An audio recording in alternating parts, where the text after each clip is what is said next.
अब बच्चों, हम ये जानते हैं कि इस चुंबकीय क्षेत्र को किस प्रकार हम अपने कॉपी में प्रदर्शित करते हैं। हम जानते हैं कि चुंबकीय क्षेत्र एक सदिश राशि है और सदिश राशि को हम जब भी चित्रित करते हैं तो एक तीर के निशान के द्वारा चित्रित करते हैं। तीर कैसा होता है? आपने देखा है, सामने में ट्रायंगल की तरह होता है और पीछे पंख लगे होते हैं जो कि एक दूसरे को क्रॉस करते हुए होते हैं। तो जब भी चुंबकीय क्षेत्र, आप यदि अपने कॉपी के कागज तल की बात कर रहे हैं, लेकिन आप जब बनाएंगे तो अपने कॉपी के तल पे बनाएंगे, कागज के तल पे बनाएंगे।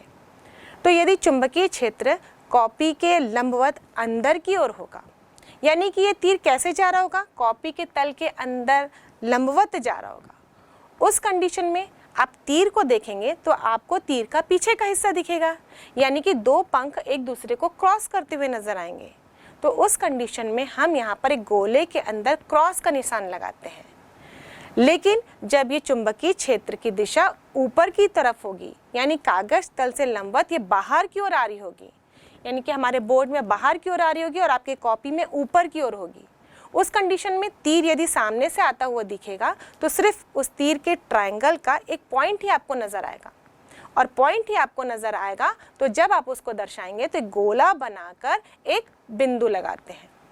तो जब गोला बनाकर बिंदु लगाया गया हो, यानी कि चुंबकीय क्षेत्र कॉपी के लंबवत ऊपर की ओर होगी। तो बच्चों, अब हम बायो सैवर्ट के नियम का अनुप्रयोग अलग अलग आकृति के चालक तारों के कारण अलग अलग स्थिति में देखते हैं। और इन अनुप्रयोगों का एक प्रश्न तो आपको बोर्ड एग्जाम में देखने को मिलता ही है।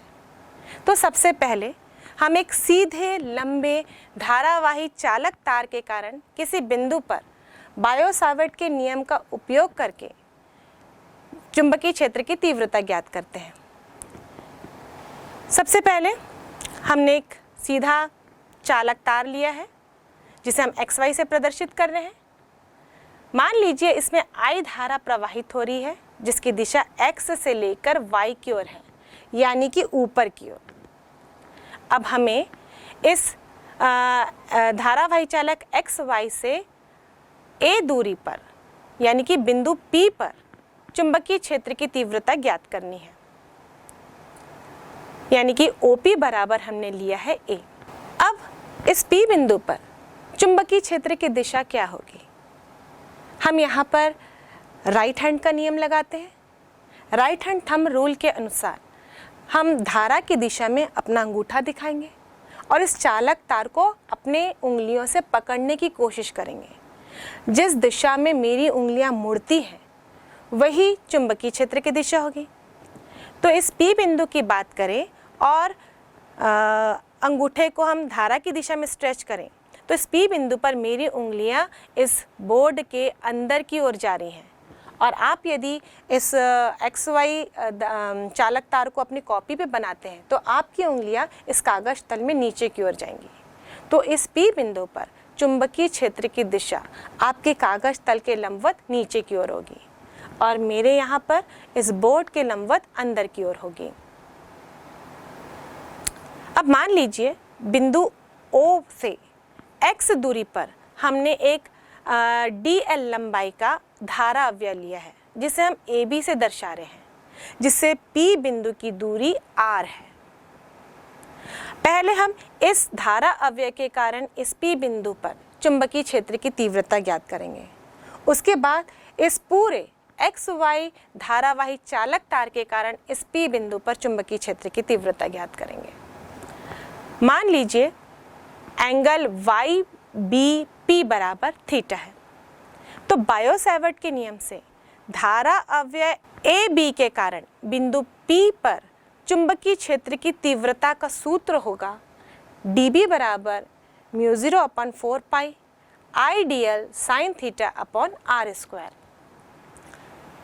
अब हम ये धारा अवयव AB के बिंदु A से BP पर एक लंबवत रेखा खींचते हैं जो BP को बिंदु C पर काटती है। यहाँ हम देखें त्रिभुज ABC का निर्माण हो रहा है जो कि एक समकोण त्रिभुज है क्योंकि AC लंबवत रेखा है BP पर और इस त्रिभुज ABC में जो कोण है ABC, यानी ये जो कोण B है, ये हो जाएगा 180 माइनस थीटा। यहाँ से हम देखें समकोण त्रिभुज ACB में साइन 180 माइनस थीटा बराबर होगा लंब बटे कर्ण यानी कि AC अपॉन AB। यहाँ से AC बराबर होगा AC बराबर AB साइन 180 माइनस थीटा। अब हम जानते हैं साइन 180 माइनस थीटा बराबर होता है साइन थीटा और AB बराबर है DL, तो AC बराबर होगा DL साइन थीटा।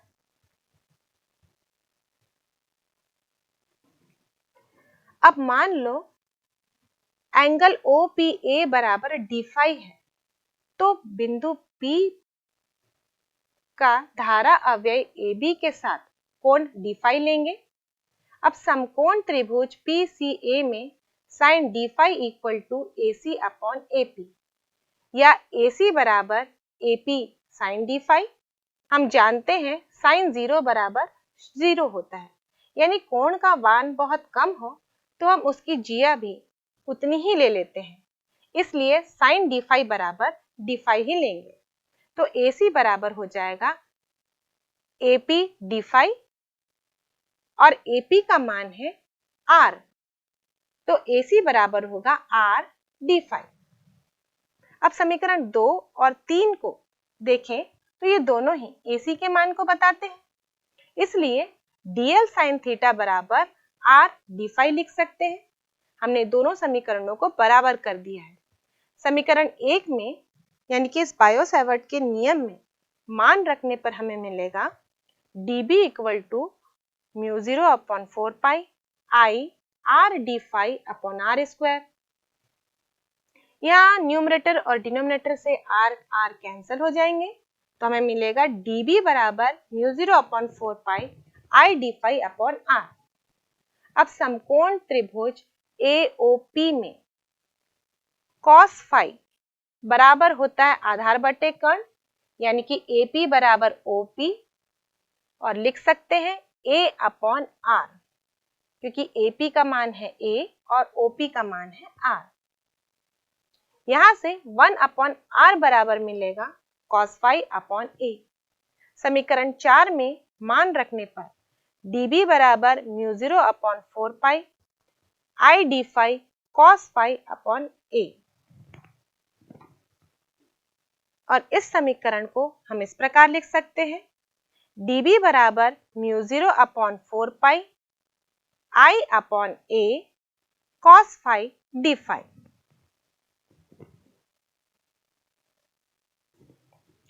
और यह समीकरण इस धारा अवयव DL के कारण इस बिंदु P पर चुंबकीय क्षेत्र की तीव्रता बताता है। ये जो धारावाही चालक तार है XY, इसमें हमने छोटा सा अल्पांश लिया था AB। ये पूरे चालक तार को हम ऐसे छोटे छोटे अल्पांशों में बांट सकते हैं, यानी कि ऐसे DL लंबाई के ढेर सारे धारा अवयव होंगे। यानी कि अब हमको इस XY चालक तार के कारण इस P बिंदु पर चुंबकीय क्षेत्र की तीव्रता ज्ञात करनी है, तो इस हर धारा अवयव के चुंबकीय क्षेत्र की तीव्रता ज्ञात करनी होगी। और यहाँ पर हम देखें कि यहाँ पर जो भी अल्पांश हम लेंगे DL, उसके द्वारा चुंबकीय क्षेत्र की तीव्रता की दिशा अंदर की ओर ही होगी, क्योंकि धारा यहाँ पर ऊपर की ओर प्रवाहित हो रही है। तो आप अल्पांश कहीं पर भी लें, उसके कारण चुंबकीय क्षेत्र की तीव्रता यदि ज्ञात करेंगे, चाहे आप कोई भी नियम लगाएं, राइट हैंड नियम लगाएं या फिर आप स्क्रू रूल लगाएं, चाहे हथेली का नियम लगाएं, वहां पर आप देखेंगे कि इसकी दिशा इस कागज तल के लंबवत नीचे की ओर होगी, यानी मेरे यहाँ पर बोर्ड के अंदर की ओर होगी लंबवत। सारे चुंबकीय क्षेत्र एक ही दिशा में होंगे। इसका मतलब जब हम पूरे तार के लिए चुंबकीय क्षेत्र की दिशा ज्ञात करेंगे तो हम इनका योग कर सकते हैं। तो अब हम पूरे तार के लिए चुंबकीय क्षेत्र की तीव्रता ज्ञात करने के लिए किसी भी अल्पांश यानी कि धारा अवयव AB के द्वारा चुंबकीय क्षेत्र ज्ञात किया गया था, उसका समाकलन करेंगे। यह समाकलन पूरे चालक तार के लिए होगा। तो सबसे पहले हम इस चालक तार के दोनों छोरों को इस P बिंदु से जोड़ देते हैं। P बिंदु से जोड़ने पर मान लीजिए ये जो एंगल बन रहा है XPO ये φ1 है और ये कोण बन रहा है YPO ये φ2 है। तो XY तार के कारण बिंदु P पर चुंबकीय क्षेत्र की तीव्रता निकालने के लिए हम इस धारा अवयव dl के सभी चुंबकीय क्षेत्रों के घटकों का कंटिन्यूअस समाकलन करेंगे। अतः तार XY के कारण बिंदु P पर चुंबकीय क्षेत्र की तीव्रता B बराबर इंटीग्रेशन ऑफ dB, यहाँ पर हम लिमिट लगाएंगे -φ1 से लेकर φ2। हमने यहाँ पर माइनस चिन्ह का इस्तेमाल किया है क्योंकि φ1 इस OP रेखा के नीचे बन रहा है जबकि φ2 इस OP रेखा के ऊपर की ओर बन रहा है। तो इन दोनों में अंतर करने के लिए हमने यहाँ पर ऋणात्मक चिन्ह का इस्तेमाल किया है। इंटीग्रेशन लिमिट लगाएंगे -φ1 to φ2, dB का मान रखने पर μ0/4 pi I/a cos phi d phi। अब इस समीकरण में धारा का मान नियत है, बिंदु P की इस तार से दूरी लंबवत दूरी a नियत है, तो इन दोनों को हम इंटीग्रेशन के बाहर कर देंगे। यहाँ पर हम देख रहे हैं कि बिंदु को अलग अलग स्थिति में लेने पर इस phi के मान में परिवर्तन होगा, तो समाकलन के अंदर cos phi ही रहेगा। तो ये समीकरण बन जाएगा B बराबर μ0/4 pi I/a integration -φ1 to φ2 cos phi d phi। Integration of cos theta होता है sin थीटा, तो यहाँ पर हम cos phi का समाकलन करके उत्तर लिखेंगे sin phi। तो ये समीकरण बन जाएगा B बराबर μ0/4 pi I/a sin phi, limit लगाएंगे -φ1 से लेकर φ2। अब इस लिमिट को हल करेंगे तो सबसे पहले हम अपर लिमिट लिखेंगे माइनस करके लोअर लिमिट, तो ये समीकरण बन जाएगा μ0/4 pi I/a sin phi/2 minus sin -φ1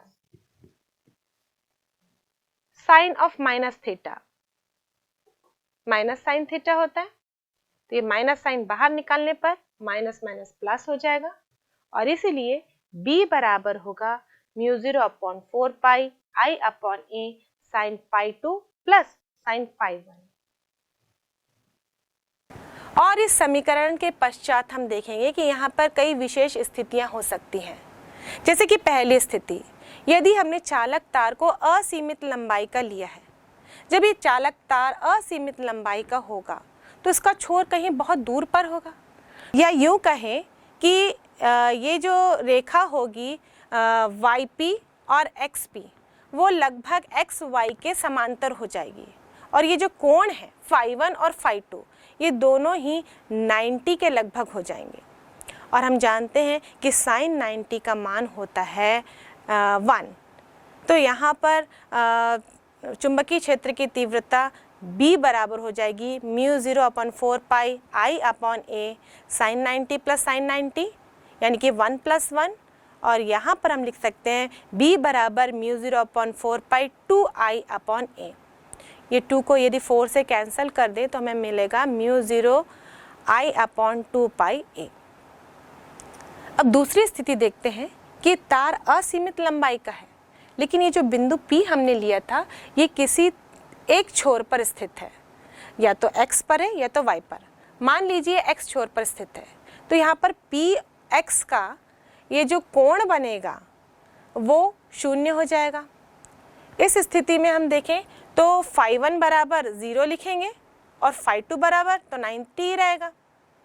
उस कंडीशन में फॉर्मूला हो जाएगा B बराबर μ0/4 pi I/a sin 90 plus sin 0 यानी कि 1 + 0 हो जाएगा, और यहाँ मिलेगा B बराबर μ0/4 पाई I/a।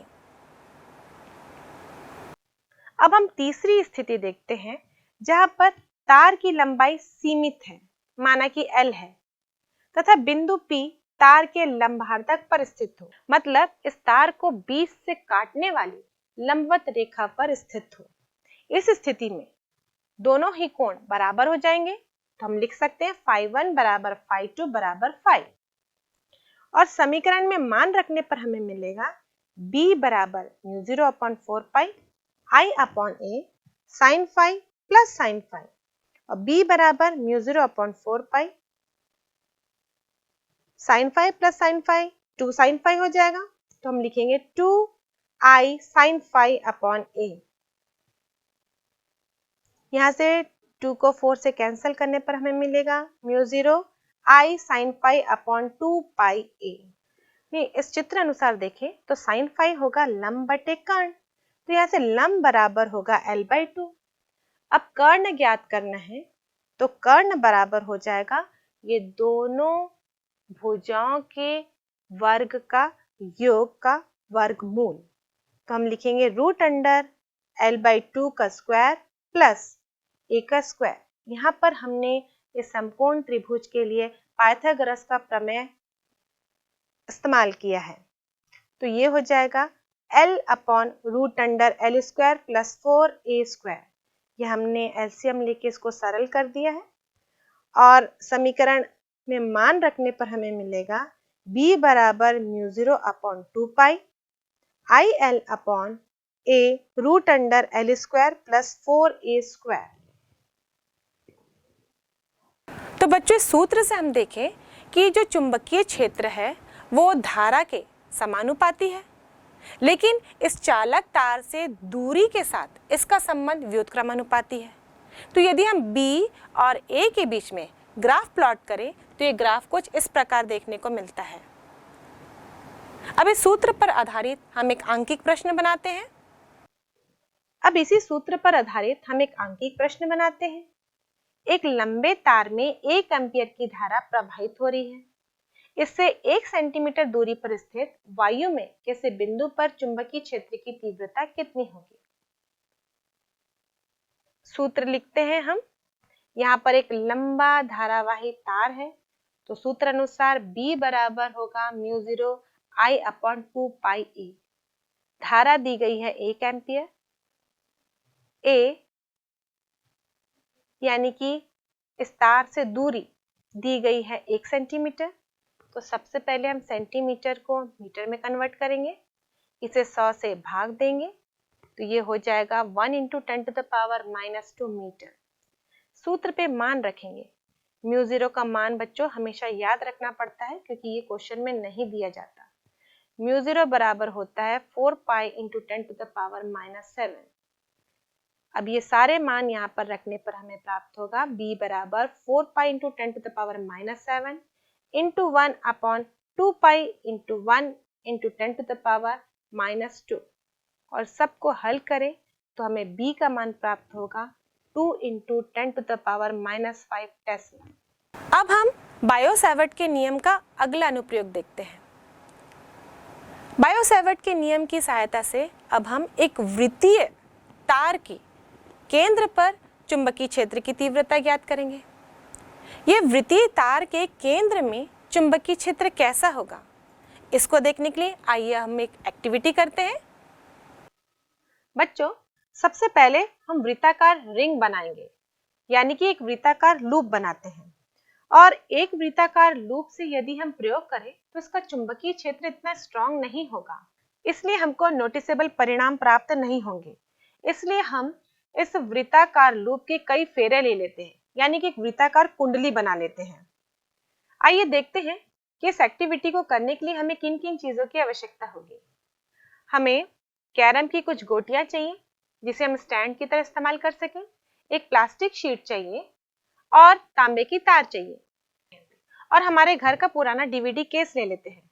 इस डीवीडी केस को हम बराबर से बीच से 2 भागों से काट देते हैं, और इसी के दोनों छोरों को मार्क करते हुए हम प्लास्टिक की शीट पर 2 छेद बना लेते हैं।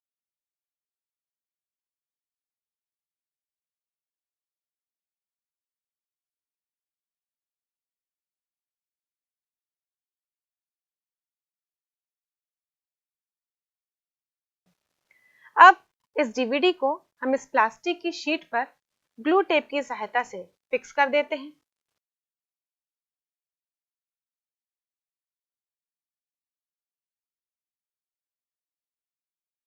और तांबे की तार को अब इस डीवीडी के चारों तरफ लपेटना शुरू करते हैं। हम तांबे की तार को 30 से 50 बार लपेट सकते हैं, क्योंकि यदि हमने 30 बार लपेटा है, इसका अर्थ ये होगा कि यह 30 फेरों वाली वृत्ताकार कुंडली एक फेरे वाली वृत्ताकार लूप से 30 गुना ज्यादा प्रभावशाली होगी। तो इस प्रकार हमने यहाँ पर 30 फेरों वाली वृत्ताकार लूप की एक कुंडली ले ली है। हम लोहे के चूर्ण को इस प्लास्टिक शीट पर इस वृत्ताकार कुंडली के चारों तरफ डाल देते हैं और इसमें से धारा प्रवाहित करते हैं। धीरे धीरे हम इस प्लास्टिक शीट को ठोकते जाते हैं। हम देखेंगे कि ये लोहे का चूर्ण एक विशेष आकृति में खुद को अरेंज कर लेता है और यही चुंबकीय बल रेखाओं की दिशा है।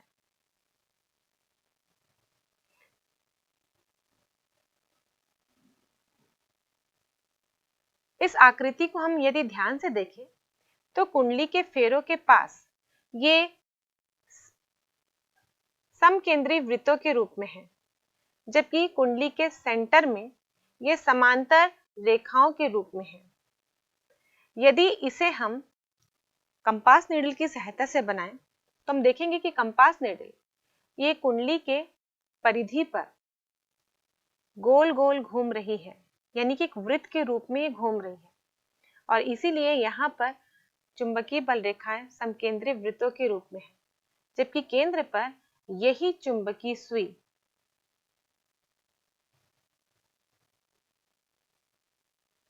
सीधी बल रेखाएं बनाती हैं और इस प्रकार का पैटर्न हमें प्राप्त होता है और ये चुंबकीय बल रेखाओं को दर्शाता है इस धारावाही वृत्ताकार लूप के लिए। इस धारावाही वृत्ताकार लूप में हम देखें तो चुंबकीय सुई वृत्त के पास लाने पर अधिक विक्षेपित होती है और वृत्त से दूर ले जाने पर इसका विक्षेप कम हो जाता है। इसका अर्थ ये है कि इस वृत्ताकार लूप के केंद्र पर चुंबकीय क्षेत्र प्रबल है, जबकि हम इस चुंबकीय सुई को दूर ले जा रहे हैं और विक्षेप कम प्राप्त हो रहा है। इसका अर्थ ये है कि इस वृत्ताकार लूप से दूर जाने पर चुंबकीय क्षेत्र का मान दुर्बल होते जाता है। हमने देखा कि यह वृत्ताकार कुंडली प्लास्टिक तल के लंबवत रखी गई थी और इसी तल पर हमको चुंबकीय बल रेखाएं प्राप्त हो रही थी। इसका मतलब यह है किसी भी धारावाही वृत्ताकार लूप के कारण उत्पन्न चुंबकीय क्षेत्र उस कुंडली के तल के लंबवत तल में प्राप्त होता है, जिसकी दिशा दाएं हाथ के अंगूठे के नियम द्वारा दी जा सकती है और इस नियम के अनुसार वृत्ताकार तार के चारों ओर दाएं हाथ की हथेली को इस प्रकार मोड़े कि उंगलियां धारा की दिशा को संकेत करें। तब फैला हुआ अंगूठा चुंबकीय क्षेत्र की दिशा को संकेत करता है। तो बच्चों, इस एक्टिविटी से हमने जाना कि इस धारावाही वृत्तीय लूप के कारण उत्पन्न चुंबकीय क्षेत्र की बल रेखाएं कैसी होंगी।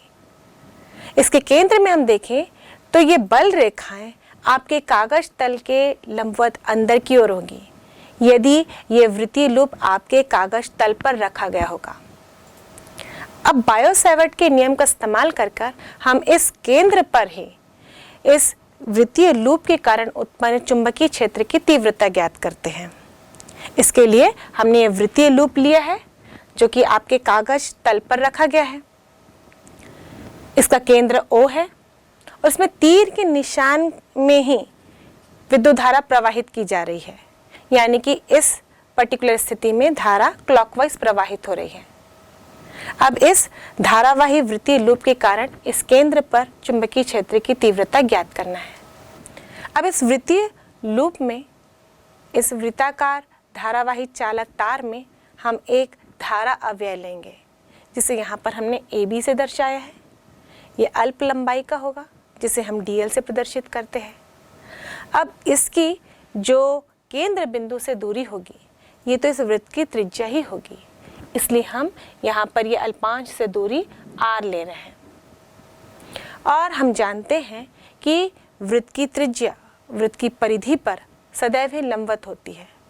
ये अल्पांश एक सरल रेखा के रूप में होगी क्योंकि इसकी लंबाई बहुत ही कम है, तो ये इस वृत्त की त्रिज्या पर लंबवत होगी।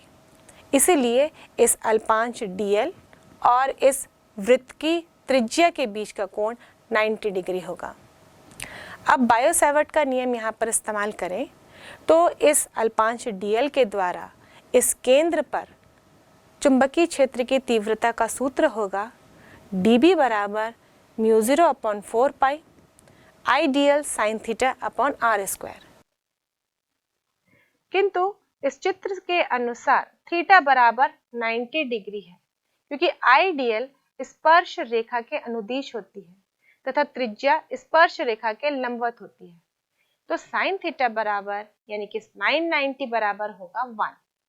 समीकरण 1 में मान रखने पर हमें मिलेगा dB बराबर μ0/4 पाई I dl upon r square. दाएं हाथ के नियम के अनुसार हमने देखा कि इस क्षेत्र की दिशा कागज तल के लंबवत अंदर की ओर होगी और इस वृत्ताकार लूप को इसी प्रकार के कई अवयवों में विभाजित कर सकते हैं और सभी अवयवों का केंद्र O पर चुंबकीय क्षेत्र की दिशा कागज तल के लंबवत नीचे की ओर ही होगी, अतः एक ही दिशा में होगी।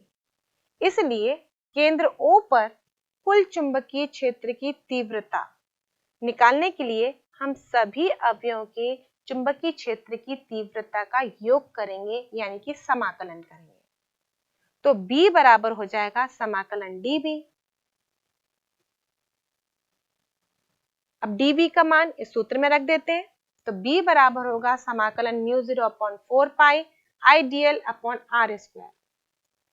यहाँ पर धारा I का मान नियत है, इस वृत्ताकार लूप की त्रिज्या भी नियत है, तो ये दोनों ही समाकलन से बाहर हो जाएंगे। तो हम लिख सकते हैं B बराबर μ0/4 पाई I upon r square integration of dl।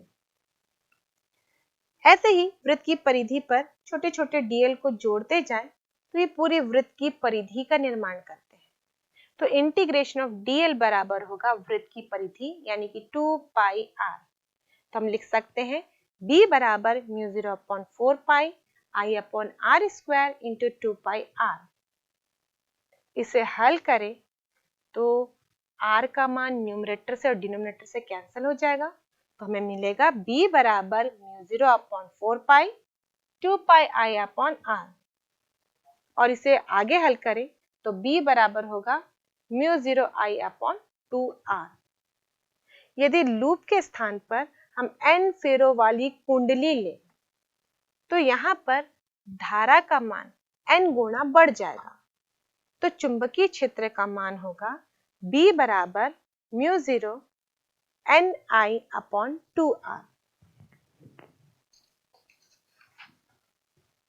तो इस प्रकार हमने इस धारावाही चालक वृत्तीय तार के कारण इसके केंद्र पर चुंबकीय क्षेत्र की तीव्रता ज्ञात की और इसके सूत्र अनुसार हम देखें तो ये चुंबकीय क्षेत्र की तीव्रता निर्भर करती है इस कुंडली में फेरों की संख्या पर।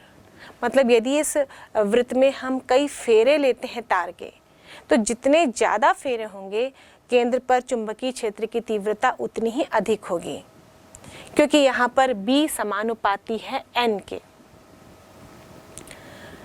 ये चुंबकीय क्षेत्र की तीव्रता निर्भर करती है इस तार में, इस वृत्तीय लूप में प्रवाहित होने वाली धारा के।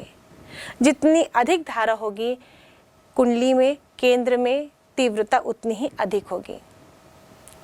तो कई बार ऐसी स्थिति आती है कि हम किसी भी वृत्तीय लूप में धारा का मान नहीं बढ़ा सकते, क्योंकि अत्यधिक धारा का इस्तेमाल करना सुरक्षित नहीं होता। तो उस कंडीशन में हम धारा के मान को बढ़ाने के स्थान पर हम उस तार में फेरों की संख्या को बढ़ा देते हैं, क्योंकि फेरों की संख्या बढ़ाने से भी चुंबकीय क्षेत्र की तीव्रता का मान बढ़ाया जा सकता है। ये चुंबकीय क्षेत्र की तीव्रता निर्भर करती है इसकी त्रिज्या पर। इसकी त्रिज्या के साथ व्युत्क्रमानुपाती का संबंध है। इसका मतलब यदि ये जो वृत्तीय तार हमने लिया है इसकी त्रिज्या कम होगी तो इसके केंद्र पर चुंबकीय क्षेत्र की तीव्रता अधिक होगी, और त्रिज्या बढ़ा देते हैं, बड़ा वृत्तीय लूप लेते हैं तो केंद्र पर चुंबकीय क्षेत्र की तीव्रता कम होगी। साथ ही ये निर्भर करता है इस वृत्तीय तार के आसपास मौजूद माध्यम पर। हमने यहाँ पर μ0 लिखा है। μ0 तब लिखा जाता है जब यहाँ पर कोई माध्यम उपस्थित ना हो, वहाँ पर निर्वात हो। वैसे बात हम करते हैं निर्वात की, लेकिन जब हम पृथ्वी पर कार्य करते हैं, कोई भी परीक्षण करते हैं, तो उस समय यहाँ पर वायु तो मौजूद होता है, तो μ0 वायु या निर्वात के लिए इस्तेमाल किया जाता है। लेकिन वायु या निर्वात के स्थान पर कोई अन्य माध्यम हो तो वहाँ पर हम उस माध्यम की चुंबकशीलता लिखते हैं। तो ये चुंबकीय क्षेत्र की तीव्रता माध्यम की चुंबकशीलता के भी समानुपाती होती है। मतलब हम ऐसा माध्यम ले रहे हैं जिसकी चुंबकशीलता अधिक होगी तो वहाँ पर केंद्र में चुंबकीय क्षेत्र की तीव्रता भी अधिक होगी। अब आइए इस पर आधारित हम एक आंकिक प्रश्न करते हैं। एक समतल वृत्तीय कुंडली का व्यास 10 सेंटीमीटर तथा फेरों की संख्या 25 है। यदि इसमें 4 एम्पीयर की धारा प्रवाहित की जाए तो उसके केंद्र पर चुंबकीय क्षेत्र की तीव्रता कितनी होगी।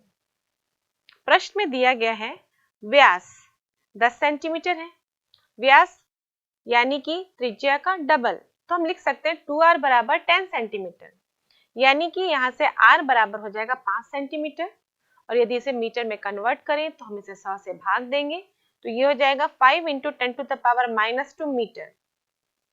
बहने वाली धारा I बराबर 4 एम्पियर है तथा n बराबर 25, तो सूत्र अनुसार B बराबर होता है μ0 Ni/2r।